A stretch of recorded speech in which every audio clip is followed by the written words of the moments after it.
Good morning बच्चों। आज जो हम लोगों का चैप्टर है, हमारा ये क्लास पार्ट 3 है। जो चैप्टर है relationship between bank and customer, उसका पार्ट 2 है। कल हम लोगों ने इसके पहले क्लास में, अब तो कल नहीं बोलना चाहिए, इसके पहले जो वेडनेसडे का क्लास था, सैटरडे का क्लास था, उसमें हम लोगों ने प्रिंसिपल क्या कहते हैं डेटर एंड क्रेडिटर का पढ़ा था। उसमें हम लोगों ने ये देखा था डेटर क्रेडिटर में कि बैंक का एक रिलेशन होता है अपने, जो भी उसके क्या होता है कस्टमर, वो कस्टमर हम लोग उसको करते हैं, चाहे वो पैसा दे रहा हो, डिपॉजिट कर रहा हो, चाहे पैसा उधार ले रहा हो। वहां पर जो रिलेशनशिप एग्जिस्ट करता है वो बैंक का अपने उससे क्या कहते हैं एज ए कस्टमर रिलेशन करता है, जिसमें टाइम पीरियड का कोई महत्व नहीं होता। मैंने कल भी जब हम लोग क्या कहते हैं डेटर क्रेडिटर का हम लोग रिलेशनशिप हम डिस्कस कर रहे थे, तो मैंने उसमें यह भी बताया था आपको कि अगर हम पैसा, कोई भी व्यक्ति बैंक में पैसा जमा करता है, in that case that depositor will be the creditor and the bank will be the creditor, because ultimately the bank will have to return the amount on demand to the depositor. आप उठा के mummy papa का जो भी passbook आप देखते हो कि जब उनके खाते में पैसा जमा होता है तो क्रेडिट करते हैं, और जब पैसा निकाला जाता है तो डेबिट करते हैं। ऐसा क्यों करता है, मैंने कल ये भी बताया था। इसलिए करते हैं कि क्रेडिट का मतलब होता है कि चूंकि डिपॉजिटर क्रेडिटर होता है, क्रेडिटर हमेशा क्रेडिट होता है। बैंक को वो पैसा उनके तरफ से अपने पास रखा जो बैंक को उनके डिमांड पर उनको वापस करना होगा। दैट्स वाई हमेशा बैंक जो पैसा आता है, जमा होता है कस्टमर के अकाउंट में, डिपॉजिटर के अकाउंट में, तो बैंक लिखता है your account has been credited. और डेबिट इसलिए लिखता है कि जब वो पैसा निकलता है तो उसका जो क्रेडिट बैलेंस है वो घटता है निकलने से, तब वो जो है उसको कहता है your account has been debited. ठीक है ना। तो यहां पर डेबिट क्रेडिट का एक कॉन्सेप्ट समझ में आएगा कि ये बैंक ऐसा करता क्यों। दूसरी तरफ ये जो डिपॉजिट के संबंध में था कि depositor will be the creditor and the bank will be the debtor. On the other hand, if the bank is giving the money as a loan to the outsider, to the individual, to the joint stock company, from any person, any institution, in that case the borrower will be the debtor and the bank will be the creditor. borrower debtor क्यों है? क्योंकि उसको वो पैसा मांग देना है, और बैंक क्रेडिटर है इसलिए है क्योंकि बैंक उससे पैसा लेगा। ये हमने कल बहुत स्पष्ट बताया था। दूसरा मैंने ये बताया था कि यहां पर the secrecy of the customer, it is prime responsibility of the bank to maintain the secrecy of the customer, and bank should never disclose the secrecy, the position of the account to any person until unless there is a compulsion from the legal point of view। जैसे अगर उस व्यक्ति ने किसी को दिया कि साहब आप इनको दे दीजिए हमारा पोजीशन, तब बैंक देगा, या कोर्ट का ऑर्डर हो तब देगा, या कोई इंक्वायरी है जैसे सीबीआई में डालते हैं तो वो उस दशा में एक मैंडेटरी हो जाता है देना, या ऐसे दशा में जब बैंक को अपने गुडविल मेंटेन करने के लिए, अपना इमेज मेंटेन करने के लिए, it is compulsion from bank of point of view to disclose the position of the depositor. इस सब कंडीशन को छोड़कर it is the prime responsibility of the bank to maintain the secrecy of the depositor and never disclose the secrecy of the depositor to until unless there is a compulsion from the legal point of view, bank should never disclose। ये हमने कल बताया था। आज जो हम लोग discuss करने जा रहे हैं दैट इज द प्रिंसिपल और एजेंट। प्रिंसिपल एजेंट हम लोग बीओ में पढ़ चुके हैं।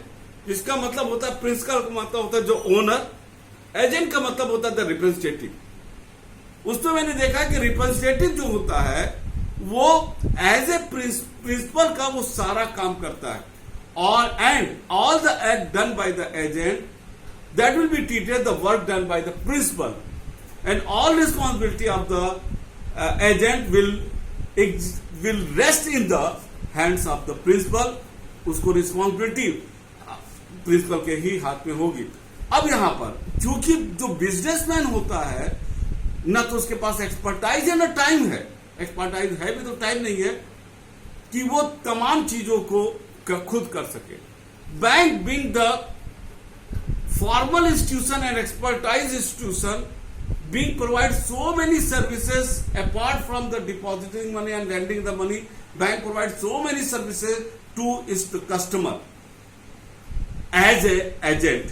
In that case, the principal, the customer is the principal, and on behalf of the principal, the bank is providing the so many services to some other person on behalf of the principal. In that case, the relationship exists between the two, the customer and the bank is the principal relationship. Customer is the principal and bank is the agent. अब आपको बताते हैं वो कैसे है. जैसे हमको यहां पर एक शब्द का उल्लेख करते तब हम आगे चलते हैं. Standing order.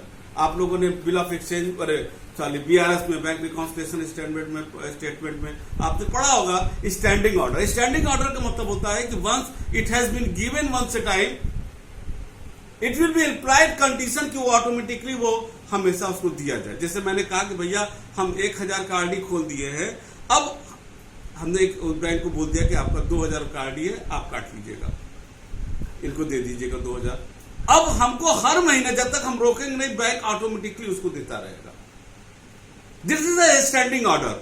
That standing order means, again I am repeating, it need not be repeated. It not always the customer will not give the instruction to the bank. Once the customer has given the order, the bank will have to follow regularly. That is a standing order. अगर हमने standing order दिया है bank को कि मेरा LIC का premium आप जमा कर दीजिएगा, फलाने क्लब का पैसा दे दीजिएगा, हर महीने फलाने को इतना सैलरी दे दीजिएगा, हर महीने इनके अकाउंट में इतना पैसा रेंट के रूप में दे दीजिएगा, किसी भी पेपर में ये बैंक एजेंट के रूप में काम करता है. थोड़ा सा हम आकर इसकी किताब के पॉइंट से चलते हैं तो आपको अच्छी तरीके से समझ में आ जाएगा. पहला पॉइंट है, it collect the payment of the bill of exchange promissory note of the customer.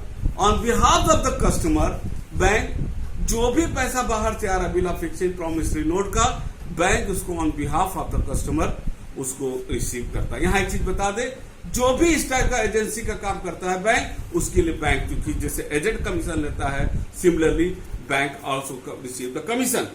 Second है, it paid the loan instalment.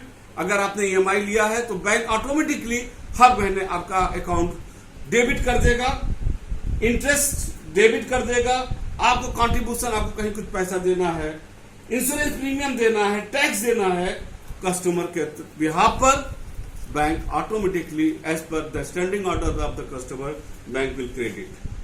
Third, it receive the payment. उसी तरह as per the standing order bank receive the payment such dividend. जो share आपने कहीं invest किया उसके एवज में डिविडेंड रिसीव करेगा. आपने लोन दिया है, लोन रिसीव करेगा, लोन का इंटरेस्ट रिसीव करेगा on behalf of the customer. चौथा है, it buy and sell the security. अगर आपने बैंक को इंस्ट्रक्शन दिया है, आपके तरफ से सिक्योरिटी मतलब शेयर, डिबेंचर या कहीं इन्वेस्ट, वो आपके तरफ से खरीदेगा और बेचेगा.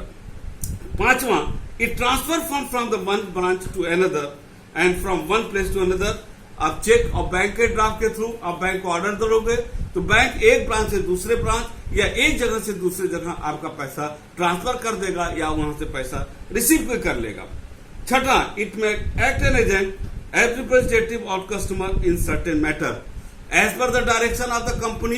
Apart from these services, bank also represent the customer. जब भी उसको किसी मैटर पर जो उसके एक्सपर्टाइज का है उसको ऑपरेटिव बैंक उसको रिप्रेजेंट करता है. सातवां है, it arranges for the organisation financial matter relating to the wills trust.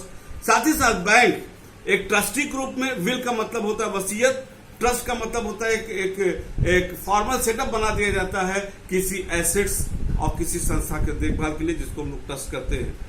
अगर मान लीजिए किसी इसको ऐसे लो, किसी ने वसीयत में लिख दिया कि साहब बैंक इसको ये हमारा देखेगा. कभी कभी ऐसा होता है कि कुछ लोग होते हैं उनके बच्चे नहीं होते हैं, वो अपने घर को जो है किसी क्या कहते हैं हॉस्पिटल किसी में खोल दिए और उन्होंने एक जो है ट्रस्ट के रूप में बैंक को भी बना दिया. तो bank in that case will act upon as the representative of the, as an agent of the its customer. So, apart from the manufacturer, I am repeating the words, my sentence. Apart from the main function of the bank is to deposit the money and the lending the money. And apart from the doing the primary work, the bank also provide the services as a representative, as an agent to the customer on behalf of the principal, that is the customer. And again हम फिर से हम repeat करेंगे कि वो जो agent के रूप में काम करता है, because he is acting upon the on behalf of the principal, it is the responsibility exist in the hands of the own principal, the customer, जो भी वो करता है.